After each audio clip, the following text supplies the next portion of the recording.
Selamat berjumpa kembali. Hari ini kita akan mempelajari materi kuliah minggu ke-14 Biologi Dasar mengenai biomimikri. Mungkin bagi sebagian pemirsa di sini ada yang baru pertama kali mendengar istilah biomimikri. Biomimikri berasal dari dua kata bahasa Yunani yaitu bios dan mimesis. Bios artinya kehidupan dan mimesis berarti tindakan meniru. Biomimikri ini adalah istilah yang digunakan untuk mendeskripsikan material, mekanisme, dan sistem yang dibuat oleh manusia dengan jalan meniru desain dan sistem yang terdapat di alam. Jadi sedikit terbayang ya, biomimikri itu meniru apa yang ada di alam, kemudian diaplikasikan pada teknologi modern.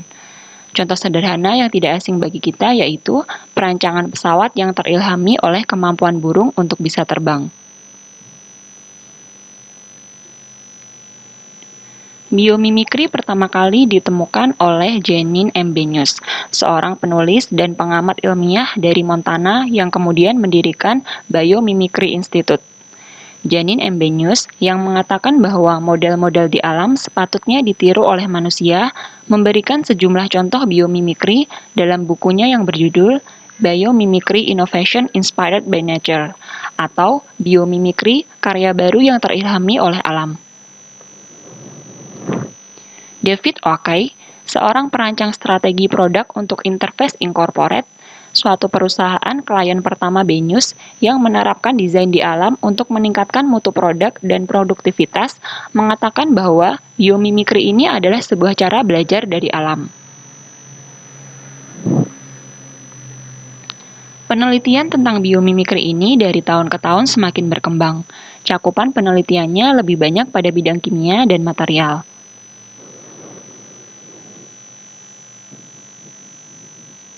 Biomimikri ini menempatkan objek alam, khususnya makhluk hidup, sebagai model perancangan, kemudian menirunya dan diaplikasikan pada teknologi modern. Menurut Benyus, alam atau nature dalam biomimikri meliputi 3 hal, yaitu sebagai model, sebagai alat ukur, dan sebagai mentor. Alam sebagai model artinya alam menyediakan berbagai geometri dan bentuk yang estetis atau indah. Kemudian, alam sebagai alat ukur atau measure, artinya alam sebagai standar terhadap lingkungan buatan manusia. Kemudian, alam sebagai mentor atau guru, artinya menjadikan alam sebagai guru yang dapat diambil pelajarannya untuk sumber inspirasi menyelesaikan permasalahan manusia.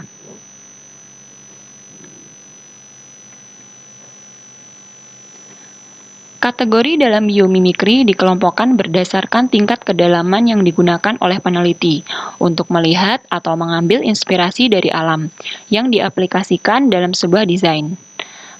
Menurut Biomimicry Institute, kategori biomimikri terbagi menjadi 3 level, yaitu yang pertama level biomimikri bentuk. Artinya, meniru bentuk dan tampilan alam, mulai dari bentukan yang paling mikro hingga bentukan yang lebih besar yang dapat dilihat oleh mata tanpa bantuan alat khusus. Kemudian level biomimikri yang selanjutnya adalah level biomimikri proses. Artinya, meniru dengan melihat bagaimana fungsi berjalannya elemen yang ada di alam atau kebiasaan dan perilaku dari materi atau organisme yang ada di alam, yang dimaksudkan untuk tujuan tertentu sebagai respon dari lingkungan sekitar. Kemudian level biomimikri yang terakhir yaitu level biomimikri sistem. Artinya, meniru dengan cara melihat hubungan yang terjadi antara berbagai bentuk dan proses yang membentuk siklus kehidupan. Sehingga di level ini, upaya yang dilakukan lebih kompleks, karena tidak hanya melihat bagian yang lebih spesifik seperti bentuk atau proses, tetapi interaksi antar elemen yang membentuk ekosistem. Contoh biomimikri pada level bentuk bisa dilihat pada slide. Seperti yang kita ketahui, Jepang merupakan salah satu negara yang memproduksi transportasi massal terbaik di dunia. Salah satu transportasi massal paling efisien di Jepang yaitu kereta api Shinkansen, yang kecepatannya bisa mencapai 320 km per jam. Pada awal pengoperasian Shinkansen, masalah yang dihadapi para insinyur bukanlah mengenai kecepatan Shinkansen yang tidak memiliki target minimum, tetapi masalah suara bising yang ditimbulkan oleh perpindahan udara di depan kereta saat memasuki terowongan. Shinkansen awal yang bagian depannya tumpul, ketika melaju dengan kecepatan tinggi, akan menimbulkan gelombang suara seperti ledakan ketika memasuki terowongan. Para insinyur akhirnya membuat model bagian depan kereta yang lebih mancung dari model sebelumnya. Model depan kereta Shinkansen yang mancung ini terinspirasi dari paruh burung kingfisher atau burung raja udang, yang memungkinkan sang burung dapat masuk ke dalam air dengan kecepatan tinggi tanpa menimbulkan percikan api yang berarti. Nah, akhirnya penerapan bentuk paruh burung raja udang pada kereta ini membuat kecepatan kereta meningkat hingga 10%, konsumsi listrik menurun hingga 10%, dan yang terpenting yaitu hilangnya suara ledakan saat kereta memasuki terowongan.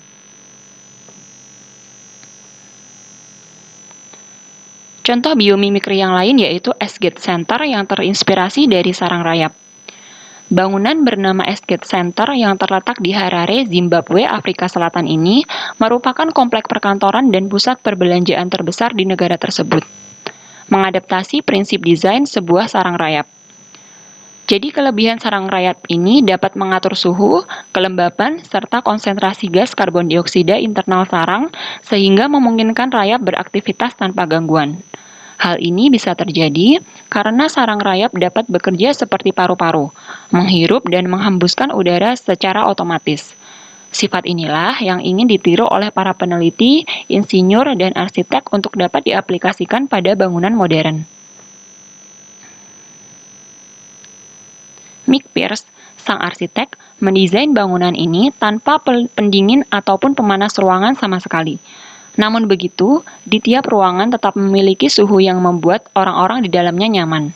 Dengan desain biomimikri ini, pengelola dan pemilik gedung bisa menghemat banyak anggaran.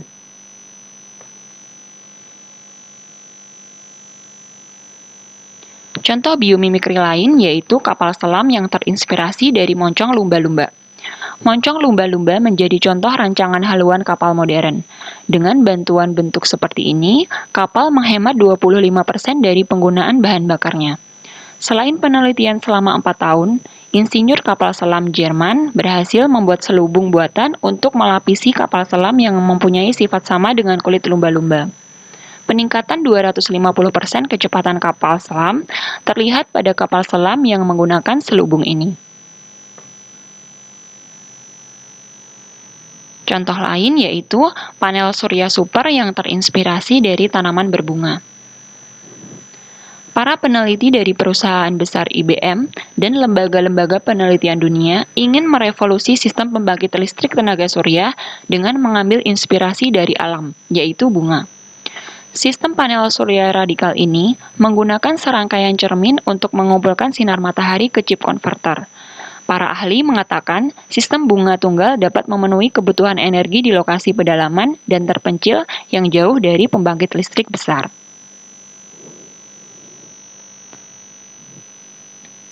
Berikut beberapa inovasi yang terinspirasi dari alam. Inovasi-inovasi ini ada di dalam buku Janine Embeñus yang berjudul Biomimicry: Innovation Inspired by Nature yang terbit tahun 1998. Inovasi ini antara lain, burung kolibri melintasi Teluk Meksiko dengan menghabiskan kurang dari 3 gram bahan bakar. Kemudian, capung mampu bermanuver melebihi helikopter tercanggih. Kemudian, sistem pemanas dan pengatur udara di dalam sarang rayap jauh lebih baik dari segi perangkat dan penggunaan energi dibandingkan buatan manusia. Lalu, pemancar frekuensi tinggi kelelawar bekerja lebih baik dan lebih peka daripada sistem radar manusia. Selanjutnya, ganggang penghasil cahaya mencampur aneka zat kimia untuk menjadikan tubuh mereka bercahaya.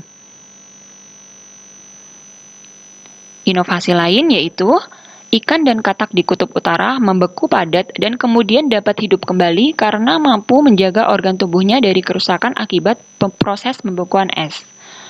Lalu, bunglon dan gurita dengan cepat mengubah pola dan warna kulit mereka untuk menyelaraskan diri dengan lingkungan sekitar. Lalu, lebah, penyu, dan burung menentukan arah perjalanan dan menemukan tujuan mereka tanpa peta. Yang terakhir, ikan paus dan penguin menyelam di laut tanpa perangkat penyelaman. Kalian juga bisa menemukan contoh-contoh biomimikri lain di website resmi Biomimikry Institute berikut. Sekian materi biomimikri kali ini. Terima kasih sudah berpartisipasi. Semoga bahasan mengenai biomimikri ini bermanfaat dan dapat menambah wawasan kita.